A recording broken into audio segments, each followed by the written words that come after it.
Okay, Nehalem, I've got everything started. Okay, thanks, Audrey. Thanks, everybody, for joining us. We are at the top of the 11 o'clock hour here in the Mountain Time Zone. Thank you so much for joining the Fire Lab seminar. Today is going to be something a little bit different and a little bit special, part of a two-part series. Just to make sure everybody's aware, we are recording this seminar and we will post it on the Fire Lab website with transcripts and whatnot. So just an FYI, or anyone that you know that wanted to be here and couldn't, they can watch the recording later. My name is Nehalem Clark. I lead science delivery for the Rocky Mountain Research Station. I'm actually located in our headquarters in Fort Collins, Colorado. And Natalie asked me to serve as the guest moderator for this two-part climate and then climate and fire series. We have a great guest presenter lineup today. Let me switch slides. Today, part one, we'll be discussing the state of the science on climate and wildland fire. So this is really focused on the state of the climate science. We have three excellent presenters that Natalie will introduce here in a moment. And then on December 9th, we'll have part two, focused on the intersection of climate and wildland fire. So that's discussion two. Both seminars will be 90 minutes to allow robust discussion, plenty of time for presentations and whatnot. Today's format, so in that 90 minutes, we'll get a really short introduction from Natalie and followed by three short presentations by our three presenters. Those will be uninterrupted, just so we can roll through those and have plenty of time for a really nice, robust discussion and Q&A at the end. Please do utilize the chat pod during the presentations. Other folks may want to weigh in. It's great to see what's on your mind. And then we'll get to any specific questions there at the end. But we're encouraging dialogue, discussion, information sharing. And in order to promote the most open and respectful conversation, I'll just throw a couple guidelines in here. So number one, as a moderator, I'm going to encourage respectful dialogue while making sure we have information going back and forth. So that means we're going to ask folks not to dominate conversations, or I'm definitely going to make an attempt to get to as many different folks in the chat or on video as possible. Again, please use the chat box. It's a great tool to connect with your colleagues and peers, and then the presenters once they're done. Okay, I think we are ready to turn it over to Natalie. Natalie. Okay, thanks, Nehalem. So I just have a few introductory remarks, and then I'm going to do speaker introductions. So we know that weather is a key driver for wildland fire, both in terms of direct effects, so things lightning and wind, moisture effects on ignition and fire behavior, and also indirect effects, so weather drives fuel characteristics, which govern ignition and fire behavior. So climate science and the information and products that are generated by the climate science community are really important for wildland fire research. There was a recent article with excerpts from a book by Dr. Stephen Koonin called Unsettled, What Climate Science Tells Us, What It Doesn't, and Why It Matters. Recently stimulated some discussion among fire researchers over the state of climate science as it relates to wildland fire.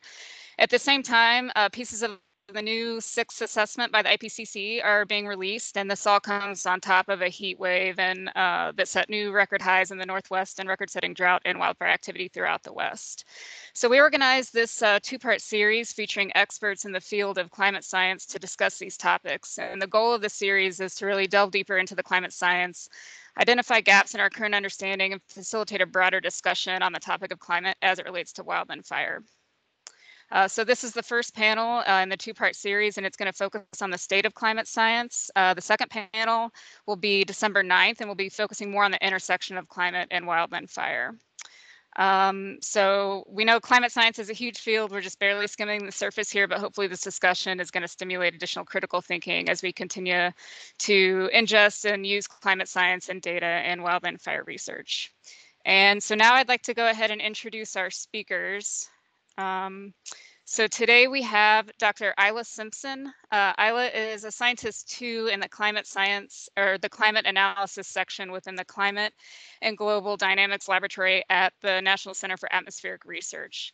She received her PhD in atmospheric physics from Imperial College London in 2009, and then worked as a postdoctoral fellow at the University of Toronto and Lamont Doherty Earth Observatory of Columbia University before she joined NCAR in 2015. Isla's research interests lie in the area of climate variability and change with a focus on understanding dynamical mechanisms in the climate system and on interpretation and verification of Earth system model behavior and projections. We have Dr. Xianglei Wang, who's a tenured full professor in the Department of Climate and Space Sciences and Engineering at the University of Michigan, Ann Arbor. He also serves as an editor for the Journal of Climate and the American Meteorological Society Atmospheric Radiation Committee Chair. His expertise is in atmospheric radiation with an equal involvement in satellite remote sensing and climate modeling. He's a recipient of a 2015 NASA Langley Henry J.E. Reid Award. He's a co-investigator for 2 NASA radiation budget missions to be launched in this decade, and an overseas co-investigator for a European Space Agency mission on the far infrared radiation. As a university PI, has participated in the Department of Energy Earth System Modeling development efforts since 2016. He has his PhD from Caltech, and he did a postdoc at the NOAA GFDL at Princeton University. And then we have Dr. Philip Mote. Dr. Mote is the Vice Provost and Dean of the Graduate School at Oregon State University and remains active in the Oregon Climate Change Research Institute and the NOAA-funded Climate Impacts Research Consortium for the Northwest. He served for several years in leadership of the 60,000-member American Geophysical Union as president of Global Environmental Change, member of the council, vice chair of the council leadership team, and a member of the board of directors.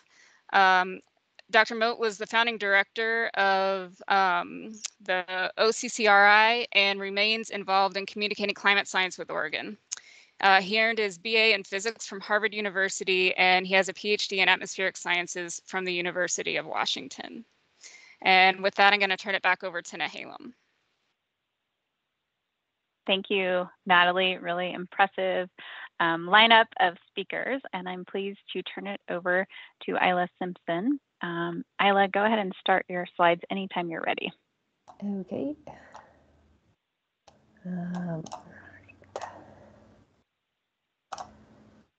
Okay, does that look good? Looks great. Yeah, go ahead. Okay, thanks. So thanks a lot for the opportunity to participate in this. So I'm going to give an introduction into predicting the future of North American hydroclimate using global Earth system models. And so I'll give a very brief introduction to Earth system modeling, how we force our models and what we can get from them. And then I'll kind of focus mostly on a case study looking at the drought that happened in 2020 and use these models to kind of assess what was the role of climate change and what should we expect for the region moving forward. So Earth system models are global numerical models that simulate the fully coupled Earth system. And these are kind of the basic components of an Earth system model. So we have components or kind of separate models that are simulating each of the individual components of the Earth system. So for example, the atmosphere is simulating all of the fluid flow of the atmosphere plus the radiative transfer and all of the other representation of the other kind of physical processes that are present. And all of these components couple together and interact with one another to produce a fully coupled simulation of the Earth system. And so these are very much like numerical weather prediction models, but they have some additional features. They're also typically of coarser resolution so that we can run them for longer timescales that we need to look at for climate. So a typical resolution of an Earth system model is about 1 degree longitude by 1 degree latitude. So we're kind of solving the equations and motions and things at grid points that are separated by about 1 degree longitude and 1 degree of latitude. So basically what we do with these models is we give them forcings, and I'll describe what that means in a second.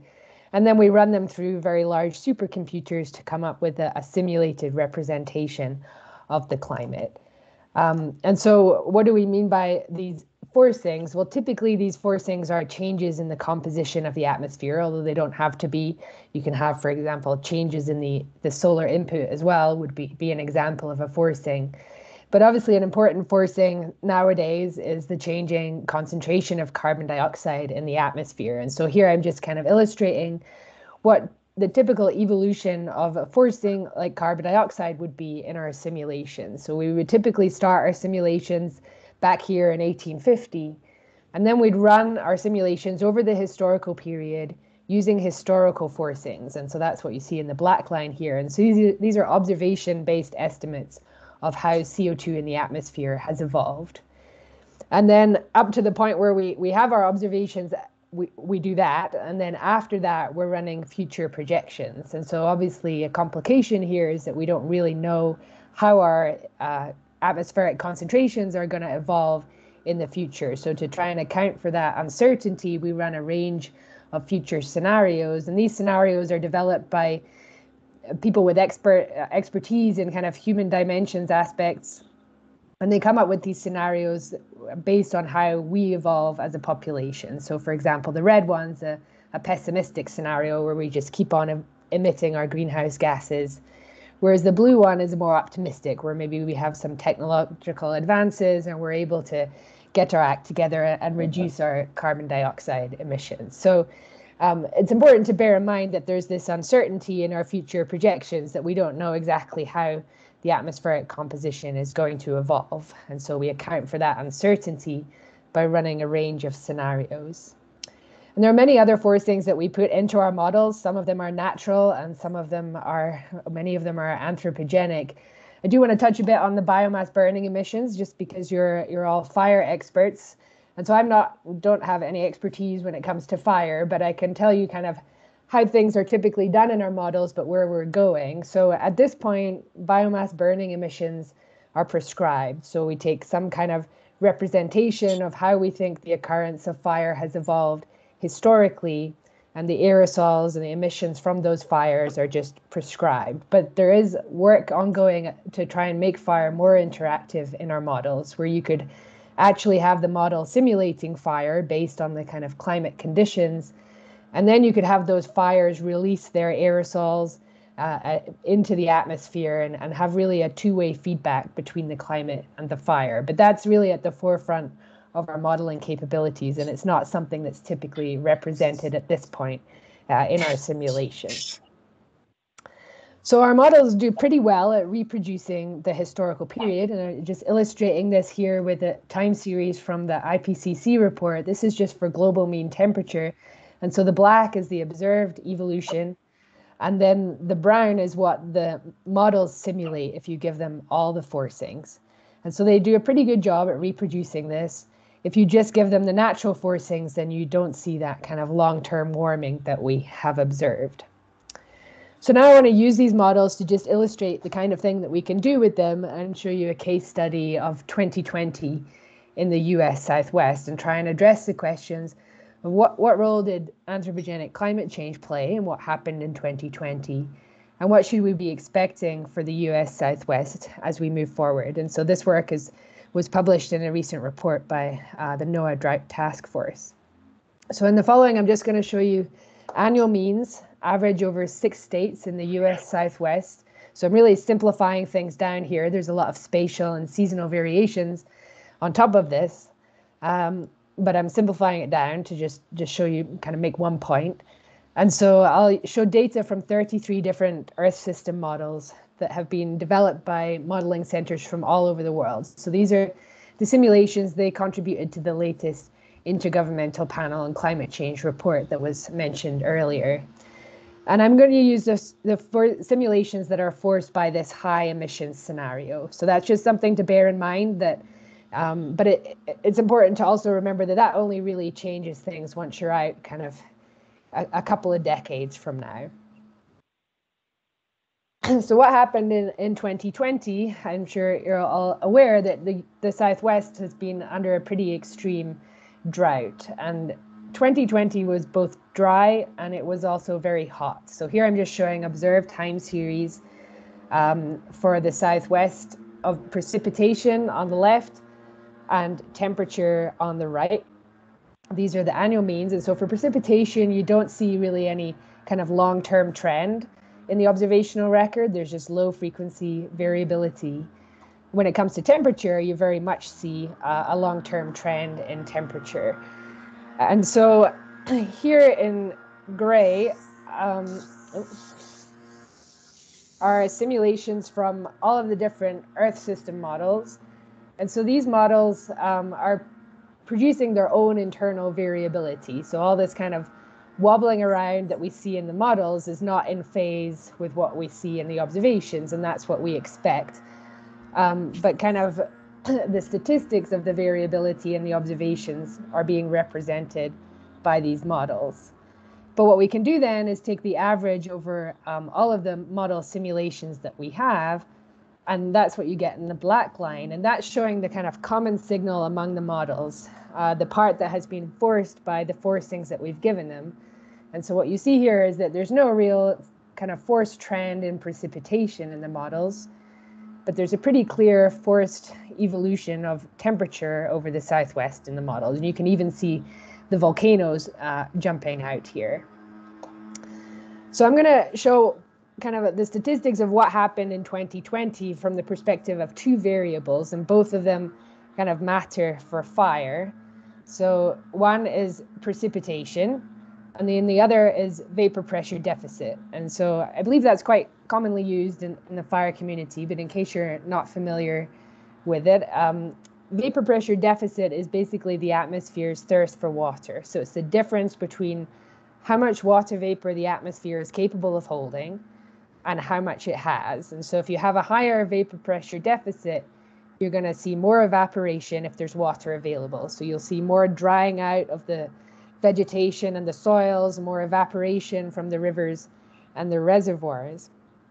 And so vapor pressure deficit depends, because it depends on how much water vapor the atmosphere can hold, it also very much depends on temperature, because how much water vapor the atmosphere can hold is strongly governed by temperature. So precipitation and VPD interact with one another. If you have a year of high precipitation, you'll likely also have very low vapor pressure deficit, because it's probably also going to be a colder year, and there will also be more moisture in the atmosphere. And so the two things interact, but they're also both affected by internal variability, and they're also potentially both affected by anthropogenic forcing. So I want to try and kind of parse out what was the role of anthropogenic forcing in what we saw in 2020. And to do that, I'm going to just walk you through this diagram here, which is showing precipitation on the x-axis. So on the left here is going to be dry, and on the right is wet. And then we've got vapor pressure deficit on the y-axis. So high values here up here are going to be high vapor pressure deficit, and down here is a low vapor pressure deficit. And these are showing annual means here. And right now, all I'm showing is the observations from 1950 to 2000. And the points here are color-coded by the year. So we're going from the 1950s in the dark blue up to the year 2000 in white. And so you see this relationship here between precipitation and VPD. So basically, if you're down here, it's a wet year and you have low vapor pressure deficit. If you're up here, it's a dry year and you have high vapor pressure deficit. So now this is the model-based representation of these quantities. So this is showing the joint probability distribution of precipitation and VPD as simulated by the models. And so basically the dark colors here mean that it's more likely that a given year will sit in this location in terms of having precipitation and vapor pressure deficit. And I may not have mentioned, these are anomalies from the 1950 to 2000 average. And so what you see here is the models are pretty well simulating this relationship between precipitation and VPD. You can see that the kind of pre-2000 years here in the observations are all sitting nicely within this model range. this is what the last 20 years in observations have looked like. And you can see that there's been this very clear shift towards higher vapor pressure deficit with no clear long-term trends in precipitation. And then 2020 is sitting out here kind of on its own. It was very extreme in terms of having both low precipitation and high vapor pressure deficit. So it's pretty clear that the last 20 years are kind of sitting outside of what our models suggest the climate should look like if they were in the year prior to 2000. And so we could ask, well, based on the climate of 1950 to 2000, what are the chances of having a year like 2020 when it comes to precipitation and VPD? And so we can work out that probability by looking at all of the data from our models.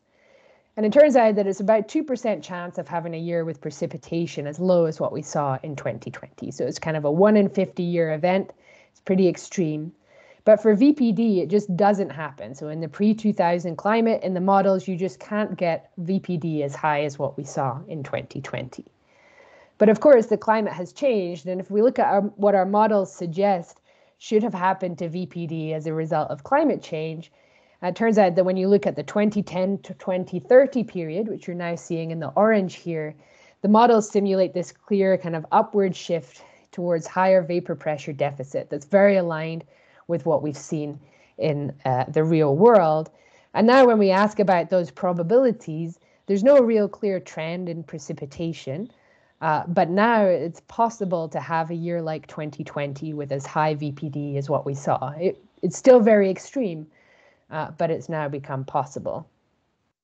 And now if we look to the future and look at what do our models say this distribution of precipitation and VPD should look like by 2030 to 2050, we've continued to move up towards higher vapor pressure deficits.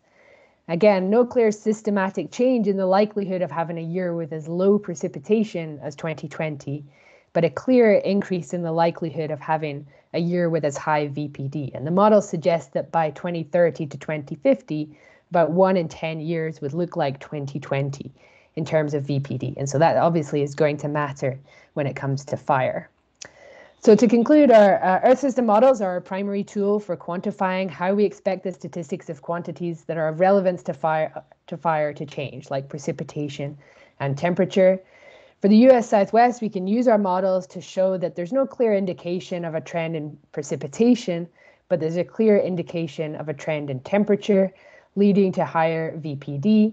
And our models suggest that by about 2030 to 2050, about 1 in 10 years will have VPD as high as 2020. I've glossed over many uncertainties here, and I'd be happy to talk about them in the question and answer session. We have uncertainties related to the scenario, the fact that our models don't always do the same thing, and then there's internal variability, which is an irreducible uncertainty that we have. And there's obviously much more complexity than what I've gone over here as well, if we consider seasonal and spatial variations too. So with that, I'll happy to hand it over to the next speaker. Thanks.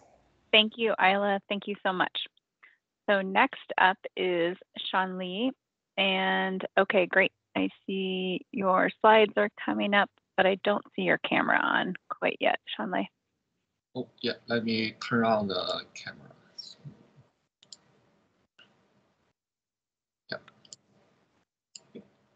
Can you hear me well? I can see you well, I can hear you, and your slides look great. Thank you.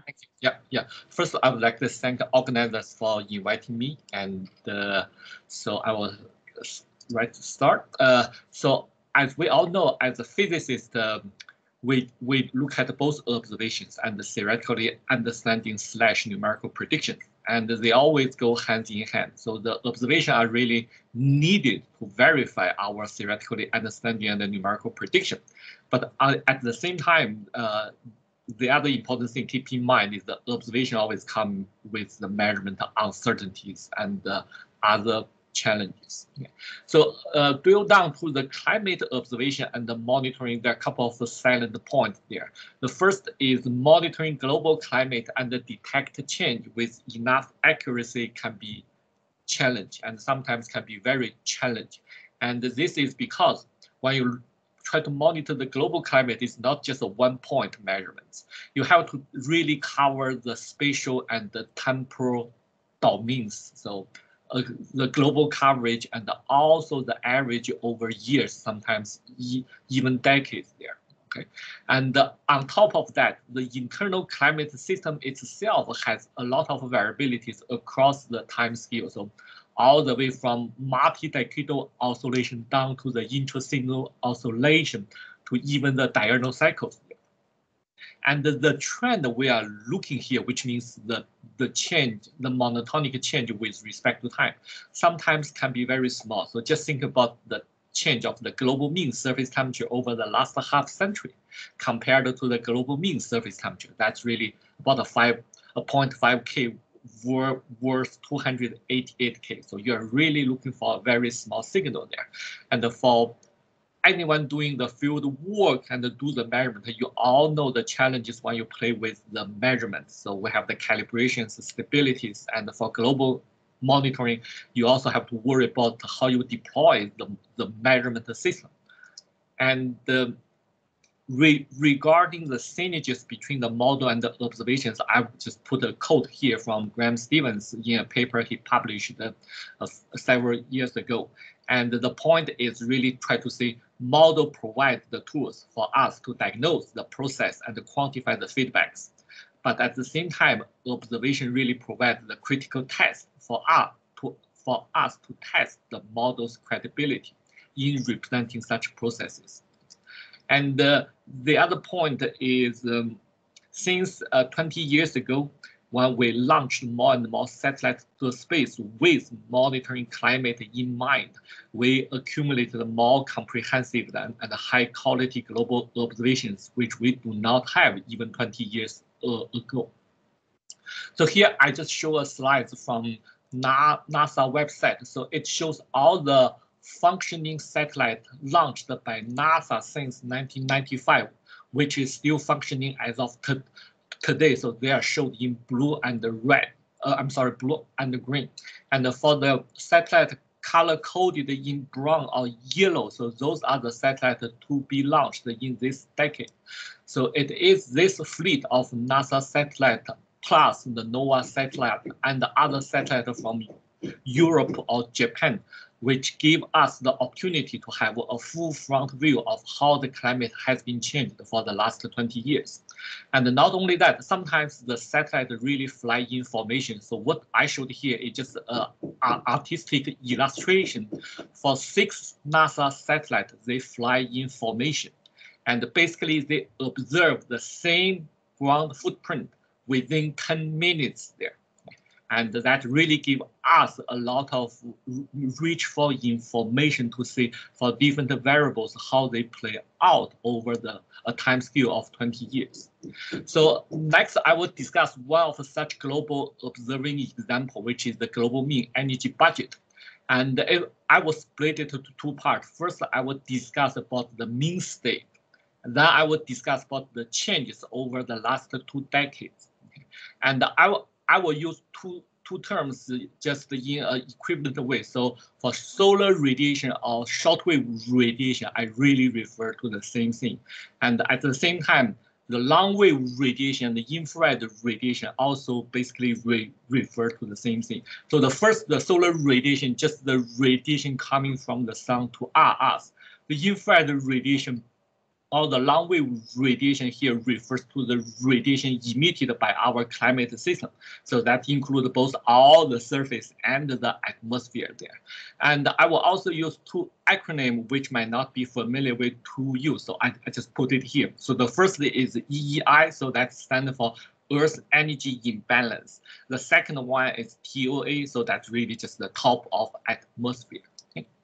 So what I showed here is a slide, actually a summary chart published almost 10 years ago by Graham Stevens. And this is based on large amount of observation happened in the first 10 years of this century. And you can see, you can first focus on the yellow part. So that's really the shortwave radiation. And roughly speaking, 1/3 of the incoming radiation will be reflected back to space. And out of the rest 2/3 retained by our climate system, okay, 2/3 of that part will be absorbed by the surface, and the atmosphere will only absorb 1/3 of it.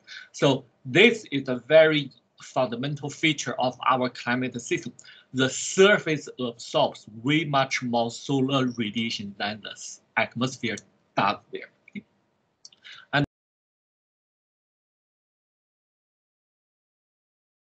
And part, both atmosphere and the surface will do the long wave emission.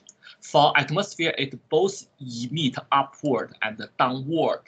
For the surface, the upward emission in the long-term average will have to balance both the downward radiation from short wave and the downward radiation from long wave. And on top of that, you also have the sensible heat and the latent heat. So the basic point is if you draw a line at the surface, the upward arrow will be balanced by the downward arrow. So that's really the energy balance there. So however, if you look at the number here, what's showed here is there is a small imbalance here at both top of atmosphere and at the surface heat. And that is what we refer to as this EEI. So that's the Earth's energy imbalance there. So at the top of atmosphere, the imbalance is estimated as 0.6 watts per square meter plus minus 0.4 watts per square meter. So if you contrast to the absolute solar radiation coming down, this is a very small number. And if you look at the surface, the imbalance, the mean number is the same as TOA. It's primarily due to the atmosphere has a very, very small heat capacity there. And however, the uncertainty there is much larger than the TOA estimate. And this primarily is coming from the uncertainty of latent heat and the sensible heat. So just to put it in a simple way, for global monitoring perspective, measuring the sensible heat and the latent heat is very challenging. It's just because we cannot deploy the turbulence aerometer everywhere. And on this plot, on the right, that's a chart also for global energy budget, but it's from the climate model simulation. All you need to focus is the red color and the pink color. So the red number is the number coming from the most recent climate model used in the IPCC report. The pink color is the number generated from the previous generation of climate model used for the previous IPCC report. So if you contrast those numbers to what has been derived from observation, you will see they're quite close to each other there. So as I mentioned, for the last year, we have a very sophisticated observation instrument deployed to the space. As a result, we can use them together to infer something for the global climate. So what I showed here is one such quantity called the instantaneous radiative forcing. The previous speaker has already mentioned about. It basically shows the TOA energy imbalance when you only change some atmospheric composition. It could be aerosol, could be greenhouse gases, or something else. Okay. So on the upper panel, what showed it, if you just focus on the blue curve, so that is the estimated instantaneous radiative forcing derived from a combined use of two satellite observations. One is called the Ceres, the other one is AIRS. And if you do a linear regression, that shows the black dash line. So that's the trend you derived from observation, shows how much is the change due to the atmosphere composition over the last 20 years. So in the middle panel, you can look at the green and the gray curve. So those two curves are the calculation. Let's say just observe the change of greenhouse gases and use the best available theoretically reduced transfer model to do the calculation. See how much would be that contribution to the TOA energy imbalance for the long wave, and that shows the gray and the green curve. Okay. And you can see those two curves are essentially overlapped with the black dash curve derived from observation. And for the lower panel, that's the so-called short wave instantaneous radiative forcing. So that one is really primarily due to the aerosol change in the last 2 decades. And this energy, the Earth energy imbalance, this EI is really a simple but a fundamental metric for us to look at. And it's just even before the year of 2000, there are people doing study try to estimate what would be the change of this number. And what I showed here is one chart from a reviewed paper from last year. And the way to read this chart is basically, for example, if you look at the number 1, the case 1, it utilized the observation all the way from 1960s to 2015. And the numbers they come up for the EI is somewhere around 0.4. It's 0.4 plus minus 0.1 watts per square meter. And if you look at another one, let's say the case 13, it only used 10 years of observations, and it come up with an estimate which is centered at 0.9 plus minus 0.3. So one thing I want to emphasize, the observational data get into this chart is not only from satellite measurement, it's also from what we measured for our ocean temperature profile. So basically, you measure how the temperature changes with the depth of the ocean. Then you can estimate what would be the global heat, the ocean heat content. And then from there, you can try to infer what would be the energy imbalance. It just say the point I show this curve is just say over the different years, you can say over different studies, there is a range of EEI, which from 0 to 1 watts per square meter there. And if you synthesize all those observational based chart, you can come up with a conclusion which is just look this period, almost the last half century. The estimated Earth and energy imbalance is about 0.5 watts per square meter there, and out of them, 89% goes to the ocean, and the 6% goes to the land, and the 4% goes to the cryosphere. And this number might seem to be a small number because that's the watts per square meter for every inch of our globe.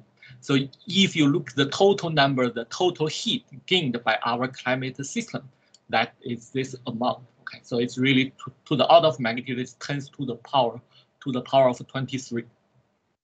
And not only this global mean number can be inferred from observation, we can also infer how it changes from time to time or from year to year. So what I showed here is one chart from, so the red curve is from satellite measurement. The blue curve is from the bottom up estimation using the ocean heat measurements. Okay? And you can see they closely track with each other over the last 15 years. And what the model can play a further role is try to decipher what's the relative contribution to this observed EEI, because you have the forcing and the climate system has the feedback when you impose external forcing, and on top of that you also have internal variabilities. So I will just quickly skim the rest of 2 slides. So this one just shows this one is the PDF from the observation. This one, the gray curve, is the PDF estimated from the so-called SIM6 control run. So that's the control run where you do not change the greenhouse gas concentration, you fix the forcing. So you can see there is only less than 1% chance you can produce observed EEI trend for 20 years if you do not change anything in terms of the atmosphere composition. However, if you do change the atmosphere composition, which from the climate model simulation, those are the green dots here. So if you do not change anything, regardless which model or the ensemble of model you look at, it's essentially 0 there. But if you change the atmosphere composition as observed, then you see a significant difference from the control run, and now they have better agreement. At least with the uncertainty considered, they all agree with observations here. So let me just conclude my talk with this slide. So I always found this is a very inspirational slide. So on the left, That's what astronauts took a picture when they landed on Moon in the Apollo 11 mission. So that's July 20th, 1969. On the right, that is what the most advanced weather forecast system as of today can predict in advance of 29 hours for that exactly time of the landing. And you can see a great similarity of the cloud pattern there. So remember, this is the time we do not have satellite. So let me just summarize with 2 points. It's the climate model and the observations really go hands in hand.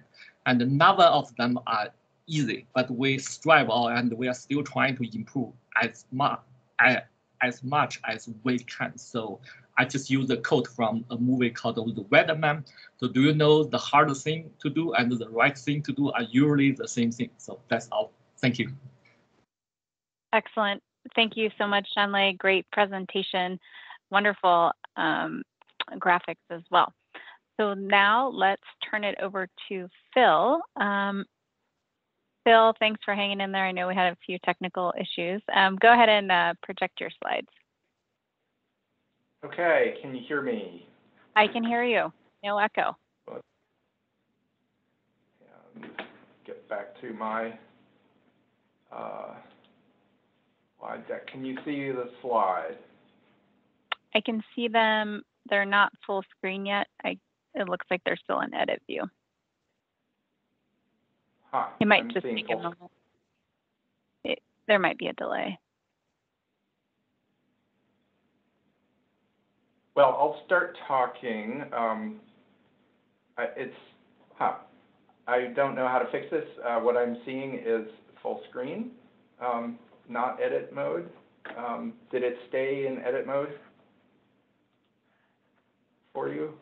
So, Phil, I can see your notes. I can see all the slides on the side. I do see the main slide, but there's other pieces there. Yeah, okay. Well, let's at least Sure. do it this way. Yep. Well, I'm not sure. Teams does not like me. Let's just No, leave it at Teams does not like you. that. We like you, but so my Teams colleagues, does not. Go ahead. my colleagues have done a great job talking about global climate, about the really amazing ability that we scientists have now to understand the Earth's energy balance and the way that human activities have changed the Earth energy balance and led to climate warming. So I'm going to talk about the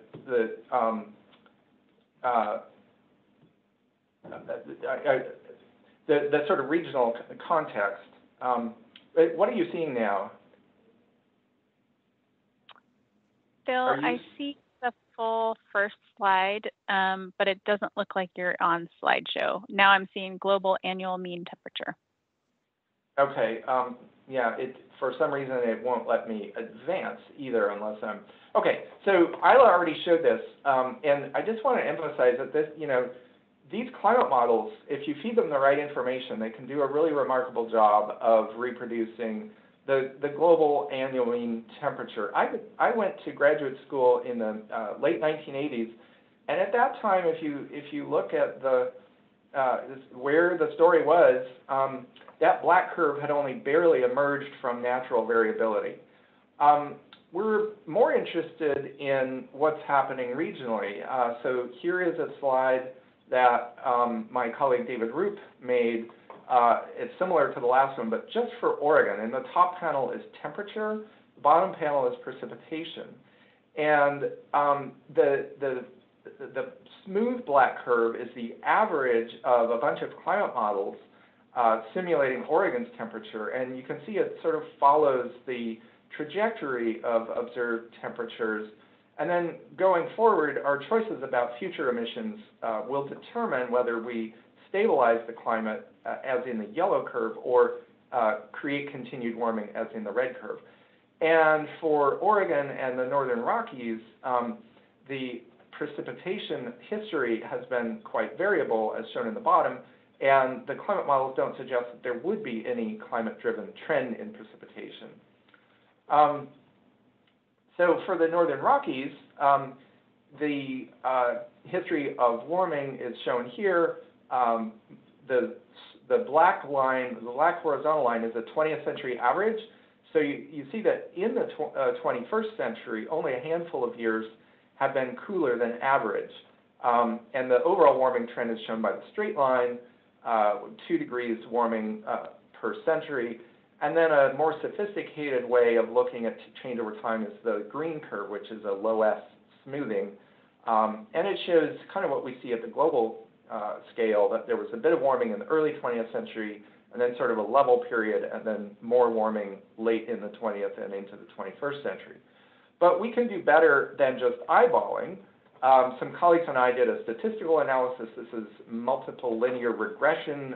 If you know enough statistics to know what that is, you'll know what I'm talking about. But I don't have time to fully explain it, but it's a way of looking at a time series, in this case, the Pacific Northwest winter temperature, and teasing apart how the time variability is connected to different possible candidates for causing those variations. So in the top left is what's known as El Nino Southern Oscillation, or ENSO. It's a common and very strong pattern of variability associated with the tropical Pacific Ocean.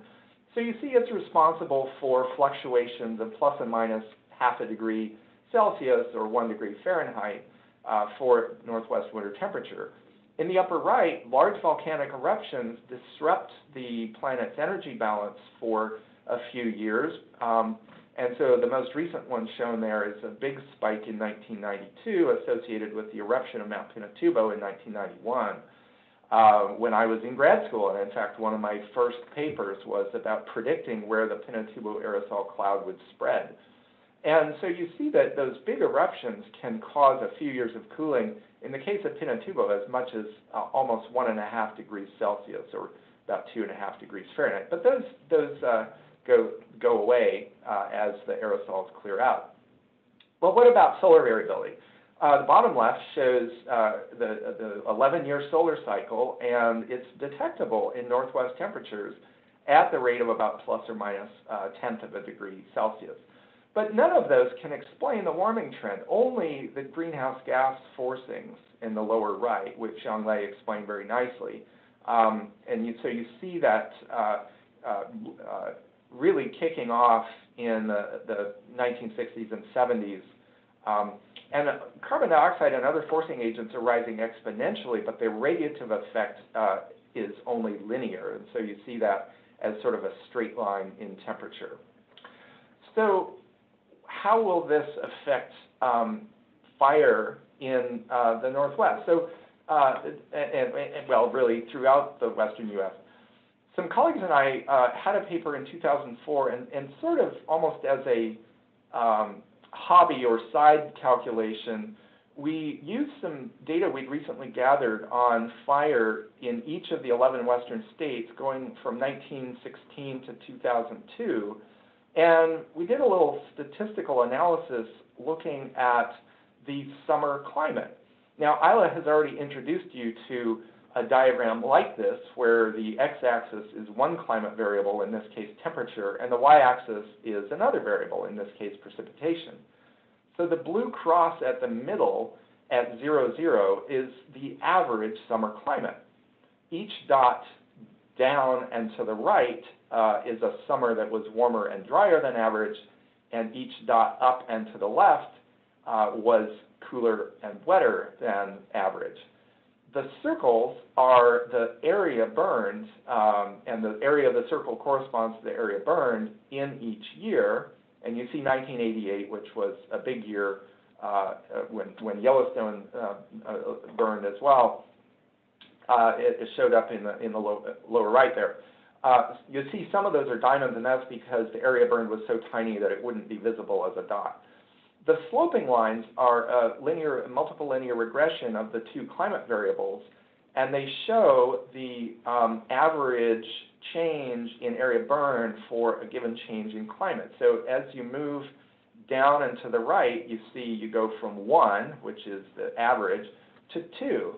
So just a little bit of warming and drying leads to a doubling in area burned, and a bit more leads to a factor of 5 increase, and a bit more leads to a factor of 10 increase. Now, when we published this paper, there weren't very many climate model scenarios available, but I picked the most optimistic one, and that's what's shown in the arrow, of fairly mild warming with actually an increase in summer precipitation. And even for that mild scenario for mid-21st century, it led to an increase in the average area burn of a factor of 3.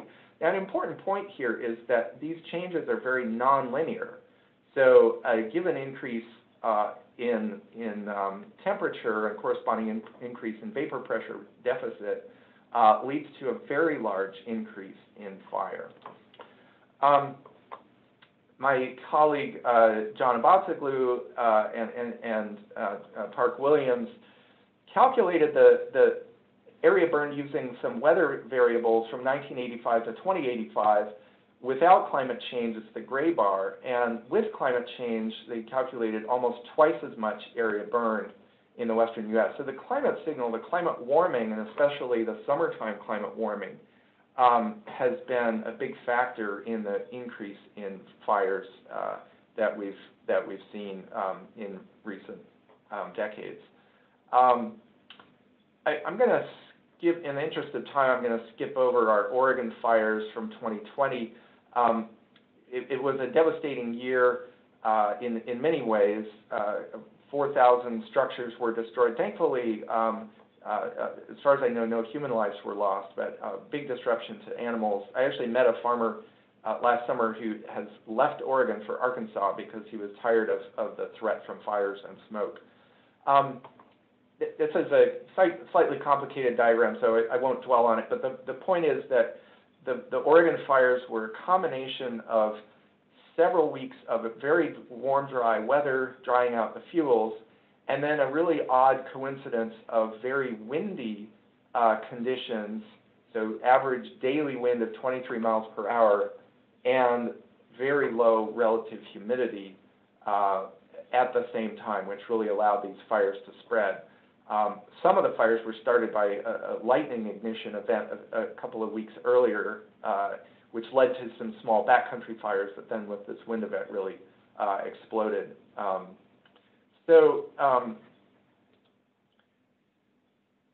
Yeah, multiple factors in those fires.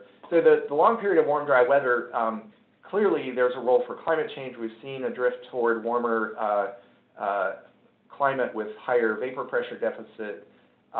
Those multiple ignitions in August were resulted from a tropical storm from the Pacific that sort of spread apart, but the moisture and the instability hit the western U.S. And over a 36-hour period, there were 11,000 lightning strikes from Southern California to northern Washington, and it started many fires both in California.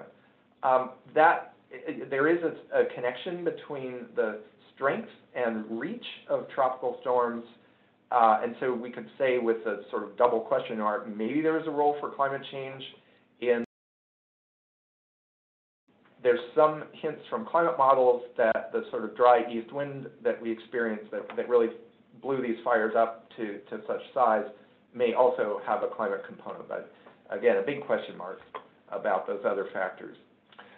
Looking into the future, again, this is a tool that John Abatzoglu, UC Merced, has put together called the Climate Toolbox, climatetoolbox.org. It's a great resource for accessing climate model data. So this is a calculation of the 100-hour fuel moisture in the summertime using the 1971 to 2000 climate as simulated by a whole bunch of climate models. And so you can see that for, except for the sort of damp western areas of Washington and Oregon, most places in the northern Rockies are sort of, 12, 13% fuel moisture or less. And a modest warming climate scenario going forward would have an increase of, or a decrease, I should say, of approximately 1% for mid-21st century. And then for a more extreme climate scenario, the higher one that I showed you a few minutes ago, really the whole Northern Rockies area sees a decrease of at least 1% in the 100-hour fuel moisture. So there's a demonstrated connection between climate and wildfire in the past, and the summer climate, or the demonstrated historical connection between summer conditions and area burned. Also in the trend in area burned linked to the warming and drying of the fire season. So climate change alters the background conditions, and we'll still have, of course, cool, wet summers as well as warm, dry summers, but the whole population is sort of shifting, as Isla showed, for slightly different variables in a different area. But the climate is slowly shifting, and the whole population of statistical states is also shifting. There may be other connections between our human experiment on our planet, what we're doing to the energy balance, as Xianglei showed, and some details like fire weather. But those are very much harder to demonstrate at this point, although they may emerge sort of the way the global signal did over the last 30 years. And finally, these sort of compound extremes, like the very warm, windy, dry conditions we had in September of 2020, and we've seen the same thing, for example, with the Calder fire last summer down that threatened the community of South Lake Tahoe. These compound extremes can lead to fire seasons of unprecedented scale. So I'm going to stop there and return it to our very capable moderators for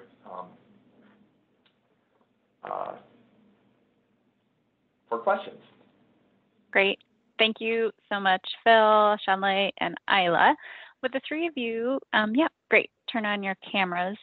And so now we are to the discussion segment. Thanks, Phil, for sort of queuing up our part 2 seminar happening on December 9th. That was a really nice lead-in. I know folks really enjoyed all three of those presentations. So in terms of our discussion and Q&A, we can take folks in the audience your questions and comments through the chat box. You can raise your hand. I can call on you over video. And then also, Natalie had offered that people could send questions in early. So I have a few of those that we'll get to as well. So why don't we get a couple questions in the chat box first, and we'll sort of rotate around. So this question is from George Mazur. And I believe this is for Isla, but let me know. Are there any vapor pressure deficit versus precipitation analyses that use models calibrated with pre-1950 data? Okay, yeah, thanks for the question. I guess one thing I want to be clear about is that for the models themselves, they aren't really calibrated using those observations. They're based on the physical principles and numerical simulation of all the processes. And so something like the diagram that I showed is not something that is at all looked at in model development. So it's something that has emerged that they have, because the models are doing things right, then they end up looking like the observations. Definitely you can look at things going back to 1900 or so, definitely precipitation, you can do that. I was using, for vapor pressure deficit, I was using a particular reanalysis, which I think is a good one, and only extends back to 1950. So it's a little bit more challenging to get the water vapor measurements before about 1950, unless you start to go to very localized individual stations. Thank you, Isla, for that. So why don't I read one more in the chat box? Let's see here. Isla, this is for you too, from Paul Sopko. Isla, did you extend your analysis prior to 1950? If so, how did the models perform predicting the global warming event from 1910 to 1940? So our model simulations go from 1850, so we can definitely look at them. I mean, and when we look at global mean temperature, they do very well in the period that you're referring to. I have not done the specific analysis of looking at the Southwest back then, just because of the lack of observations for VPD. But it's certainly something that could be looked at in the models. Okay. Thank you, Isla. Okay, so Shanley, this next question is for you. And Ned Nikolov, this was the question that you submitted in advance. So I'm going to read your question that you submitted and send that to Shanley.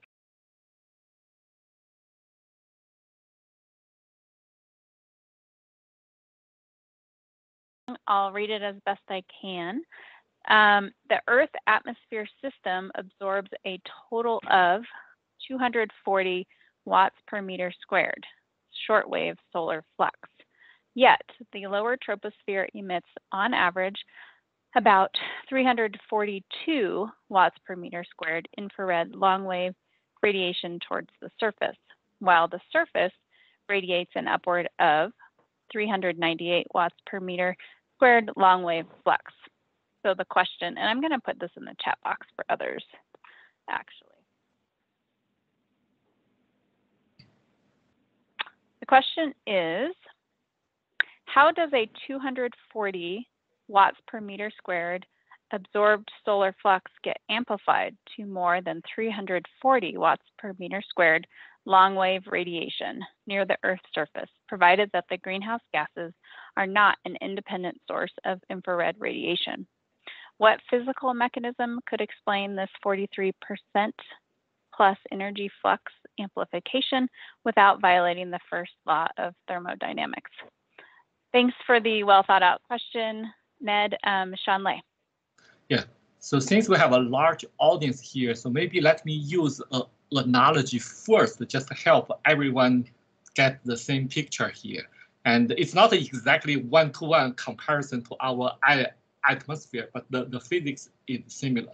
So just think about you park a car in the parking lot and it's a very sunny day, but it's cold Colorado December.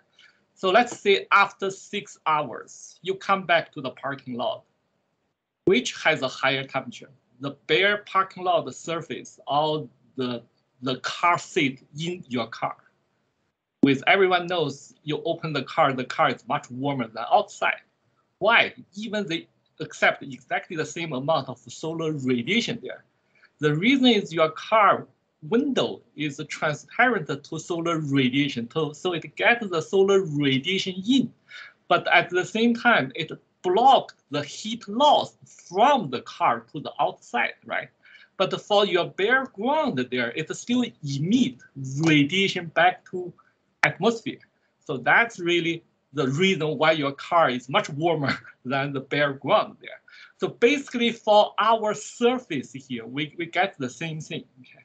So the atmosphere does not absorb that much of the solar radiation, but it's very effective in absorb long wave radiation. And there's a fundamental physics law called the Kirkhof Law, which describes if you are a very good effective absorber, you must be a very good effective emitter. So that means when the atmosphere absorbs the long wave radiation from whatever somewhere, it will be very effective in emitting. So just give you a rough sense, as I just mentioned, the atmosphere can only absorb 1/3 of the solar radiation coming to it. But it can actually absorb more than 2/3 of the long wave radiation to it. So that means it will also emit a lot of long wave radiation, both upward and downward. So that is the absorption and the emission always say a two sides of the one same story. And that emission is the mechanisms to keep our surface warm, and that is the emission which has make a coming down of 340 watts per square meter. So that is my explanation. If I make a comment, if I could make a comment, can I? This is Ned. Yeah, let's keep it short and then we'll go to the next question. Yeah, the comment is that the example with the car does not work really because the car gets warmer simply because it is a closed box and there is the convection is obstructed. The exchange of air between the inside of the car and the outside. It's not the glass of the car that is causing the warming, it's actually the trapping of the physical trapping of the air. And in that regard, the atmosphere is an open system. There is convection, advection, pervection, and things are moving. It's a moving fluid, so there is no trapping of heat in the open atmosphere. You can trap heat in a greenhouse that is locked by the glass window, the glass walls, and the roof, and so forth. The same thing in the car.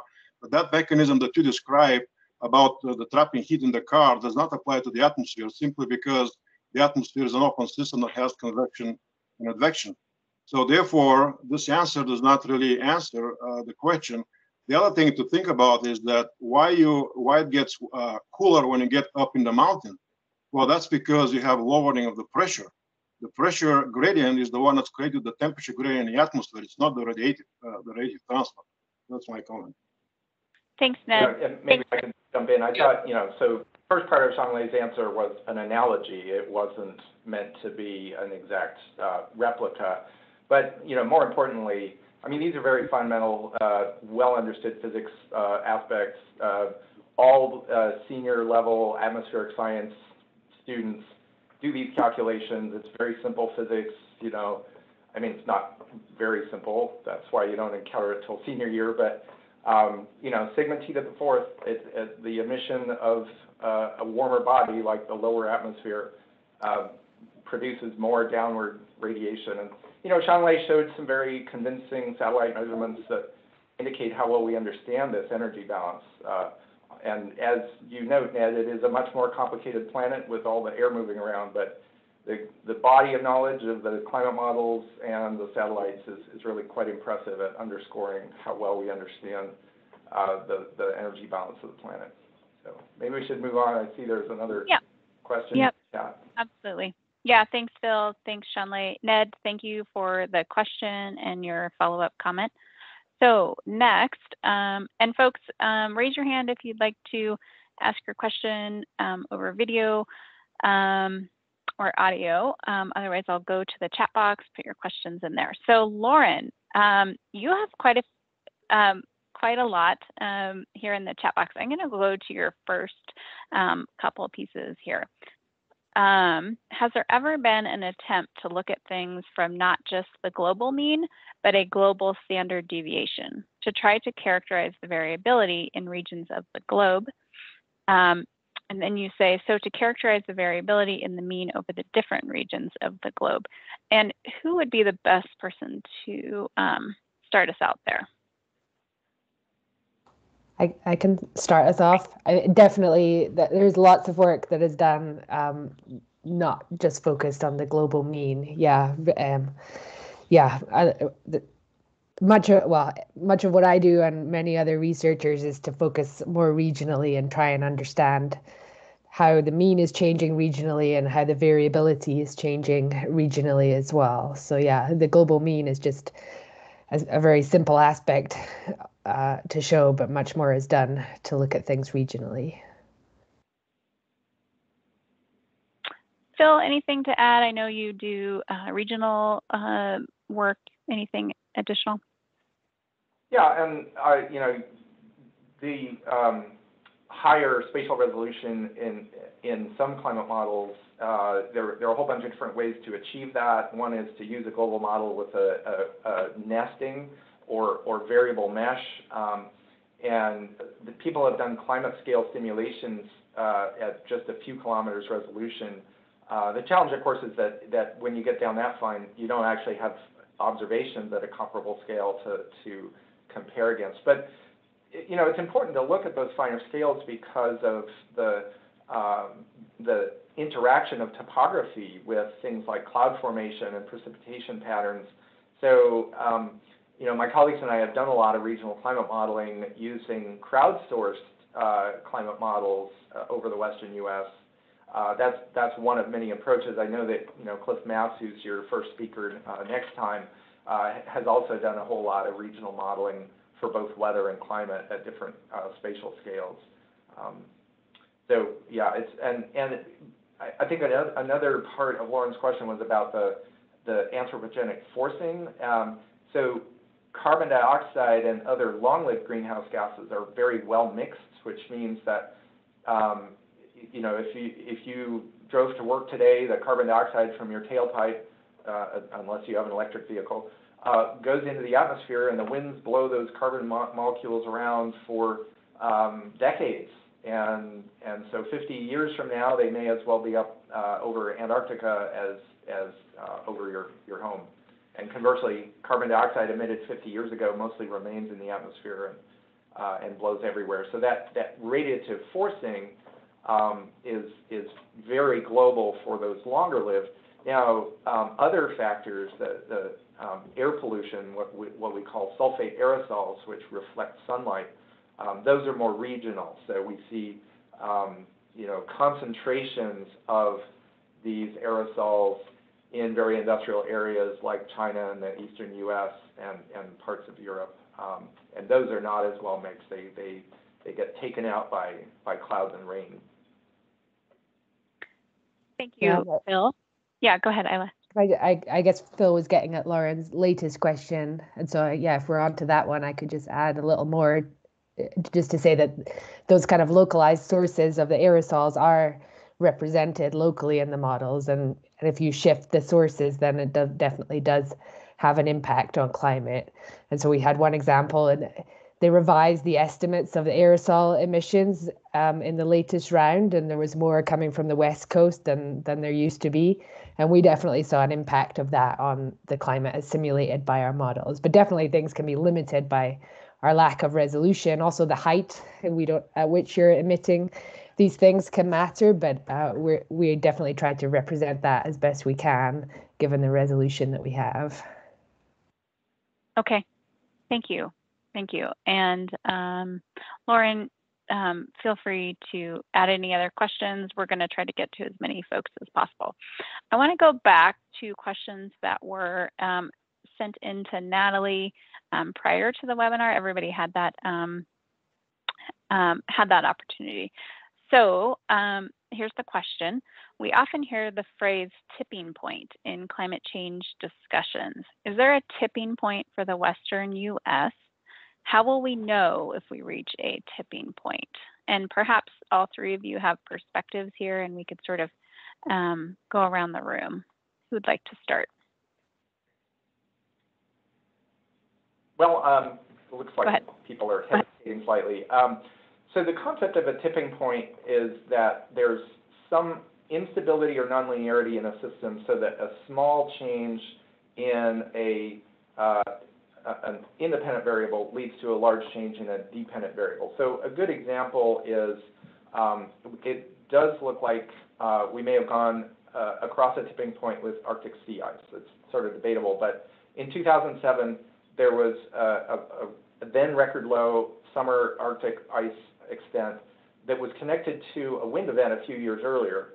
And the Arctic sea ice is now mostly so thin that it's quite easy for it to get broken up and melt in the course of one summer. It used to be thicker and harder.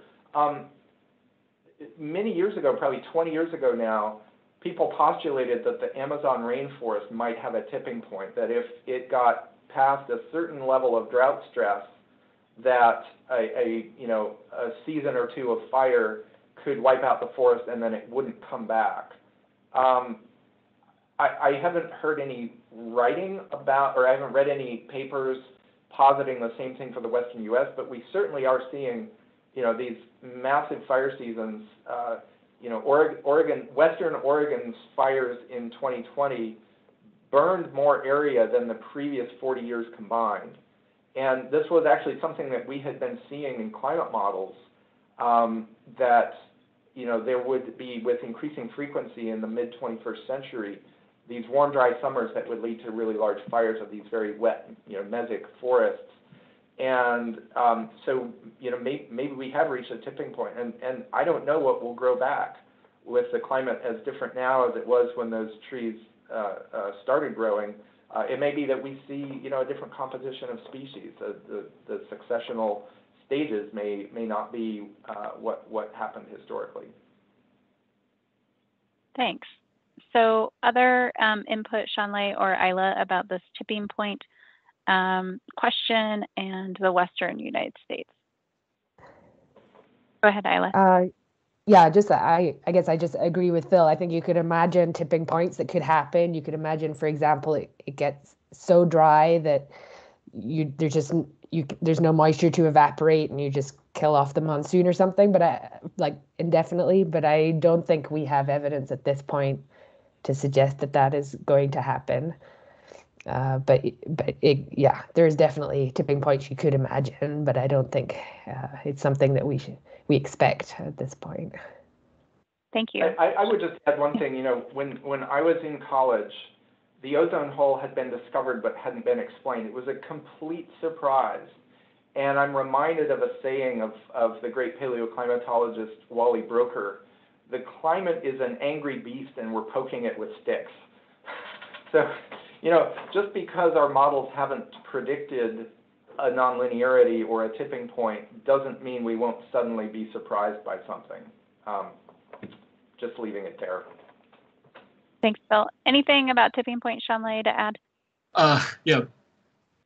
Maybe I can just add from a more practical perspective there.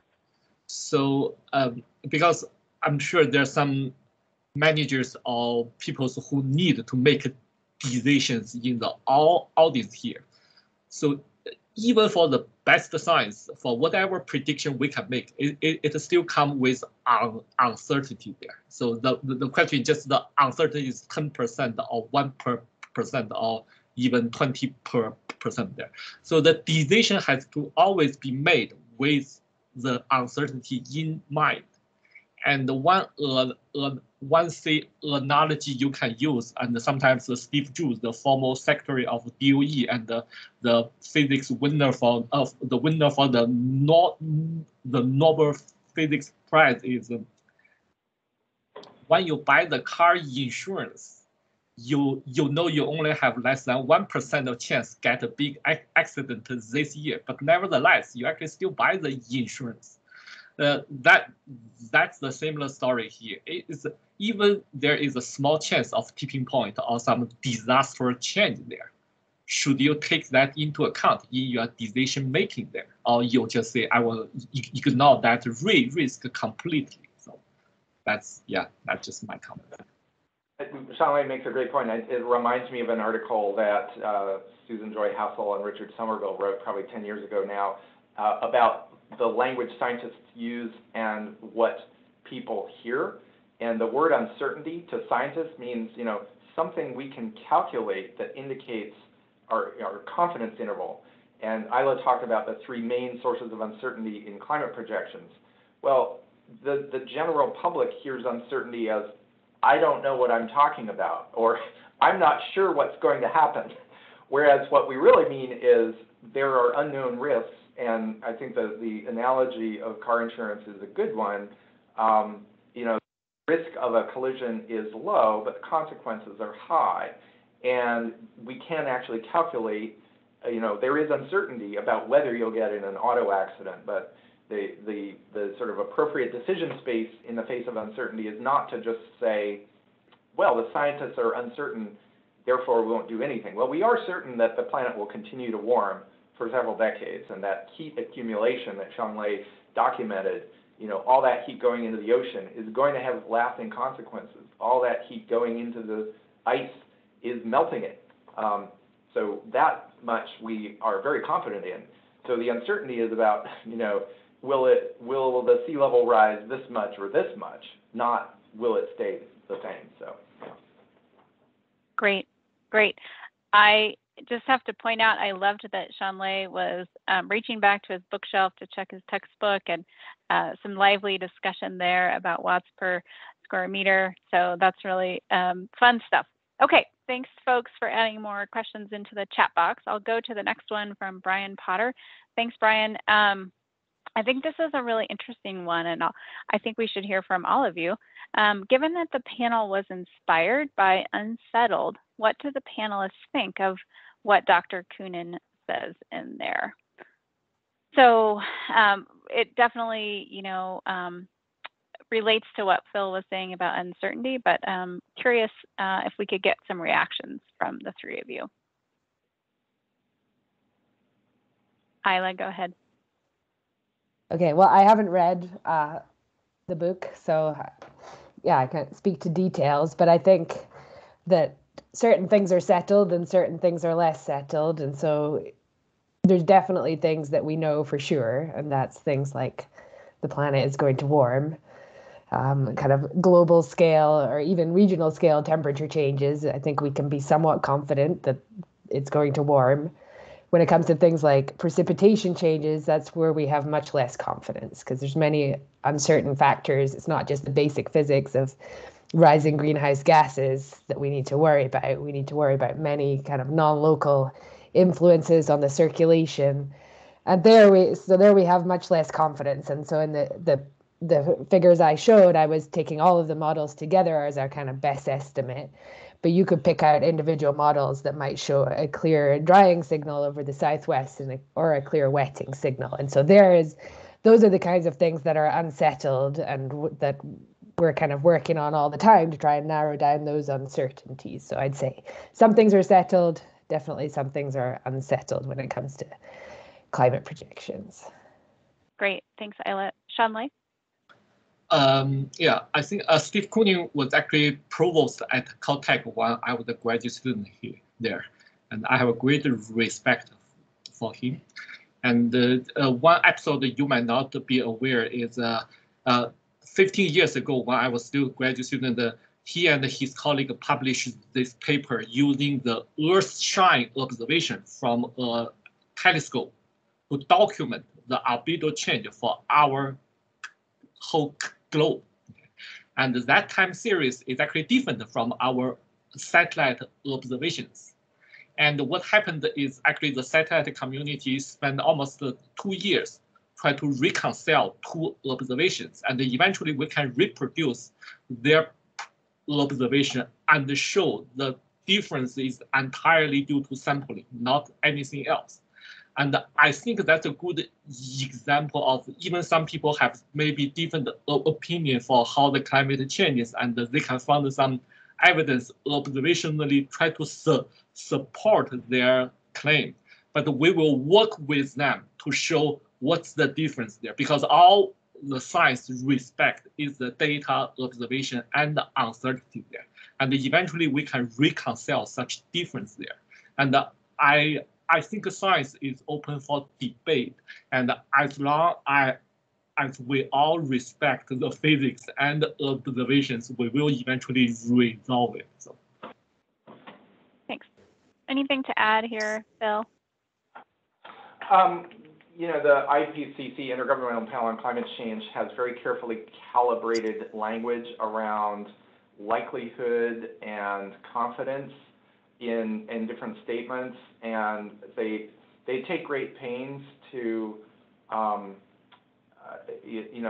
to apply those to the top level findings. And so you can go back and look at the reports, starting with the first report in 1990, all the way through the 6th report that came out in August, and you can see how statements like warming, has the planet warmed, have moved from the planet has likely warmed to warming is unequivocal. That was a statement made in, I think, the 4th assessment report. Now in the latest one, they're saying the human influence on climate is unequivocal. So, as time goes on, there are more things that we know better, and there are other things that move from we aren't even studying them to we're starting to have a little bit of understanding, but it's still very unsettled science. And so it's, each of these topics is sort of a progress. And every now and then there's something that we think we understand really well, and some new observations come in, and then we have to go reevaluate. But that's how science works. Okay, thank you all. And I appreciate the question, Brian, going back to sort of the impetus for these two seminars. So I think we've got time for, I want to hear from as many new folks as possible. So let me go to Natalie's question. And I have to say, I'm not surprised that she's asking about wind. You guys talk about changes in temperature and precipitation. What do you think about changes in wind? Are high wind events like what we saw in the Northwest in 2020 likely to become more or less frequent, or do we even know? I'm not sure who this, Phil, do you want to go first, and then we'll see if others. Yeah, so this is something that we've looked at with our high resolution, high number of regional climate simulations. And we, so just a little more background on that experiment. The Open Infrastructure for Network Computing, or BOINC, is a platform that allows users to volunteer their computer's idle time to download science projects that run in the background. And my colleagues at Oxford University launched the first climate modeling experiment with that back in 1999. And we've done some work in Oregon State to use that platform for regional modeling in the western U.S. with a 25-kilometer resolution, which isn't by any means the best there is. But what we can do that no one else can is we can use the same conditions and then run the climate model 1,000 different times from the same starting point by giving just little tweaks. So that internal variability that Isla talked about, we can actually quantify it by using this platform.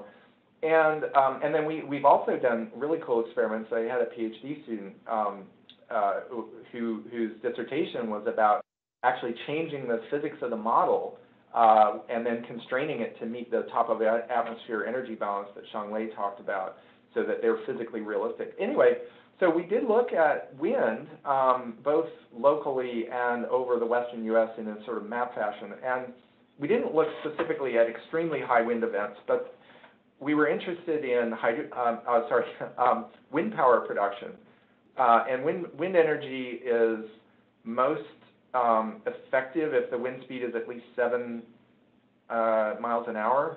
Basically, if the wind is below 7, I believe it's 7 miles an hour. If the wind is too light, there's just not enough energy to turn the turbines and generate electricity. So we looked at that sort of moderate wind speed, and we just didn't find differences.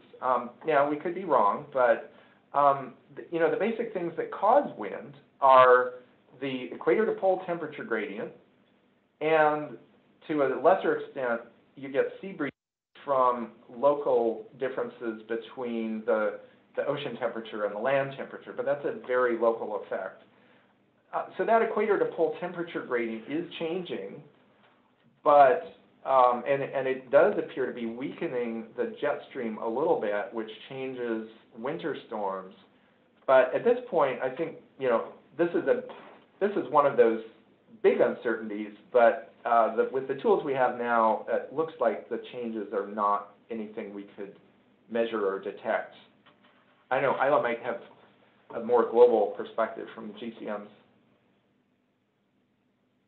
Yeah, we can definitely see changes in the circulation and the models. Kind of on average, we kind of expect a poleward shift of the storm tracks a little bit, but it kind of comes kind of under the same category as precipitation, where there is, because those two things are very much linked, that there is quite a lot of spread among the models and quite a lot of uncertainties. But there are certain robust things, like I think our models kind of robustly project an increase in storminess over Europe and a decrease kind of to the south of that. But you kind of have to talk regionally and seasonally, because there's no kind of one answer for everywhere and for all seasons. Well, this is 90 minutes has gone just incredibly fast. I want to thank our 3 presenters, all of you, for showing up. I did put a note in the chat. Brian Lamb, we didn't get to you at all. I apologize.